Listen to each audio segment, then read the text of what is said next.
काय सांगाल, काय पाठिंबा देत आहे? मराठा समाजाच्या आरक्षणासाठी सातत्याने जे आंदोलन करत आहेत मनोज जरांगे पाटील आज उस्मानाबाद शहरामध्ये येत आहेत, तर संबंध मुस्लिम समाजाच्या वतीने आम्ही त्यांचं हार्दिक स्वागत करत आहोत।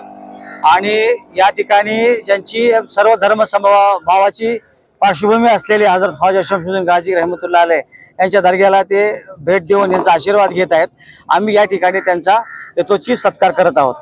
आणि त्याचबरोबर आम्ही एक आरक्षणाचा आमचा त्यांनी बोलताना परवा म्हणाले होते की मुस्लिम समाजाच्या आरक्षणासुद्धा मी लढा देईन, तर आम्ही त्यांच्या त्या वाक्याचा संदर्भ देऊन त्यांना एक निवेदन देत आहोत की वेळोवेळी शासनाने नेमलेले आयोग सच्चर बदल रंगनाथ मिश्रा कमिशन आयोग असेल, सच्चर कमिशन असेल, डॉक्टर महमूदुर रहमान कमिशन असेल आणि मुंबई उच्च न्यायालयाने नोंदवलेले निरीक्षण असेल की मुस्लिम समाज हा शिक्षणामध्ये अति मागासलेला आहे, त्यांना 5% रिझर्वेशन मिळालं पाहिजे।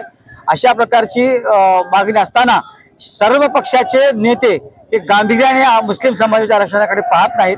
आम्ही त्यांना सर्व मुस्लिम समाज बांधव एक निवेदन देत आहोत की आमच्या आरक्षणाबाबतीत त्यांनी भाष्य करावं आणि आमच्या आरक्षणाबाबतीत लढावं, असं आम्ही एक निवेदन देत आहोत।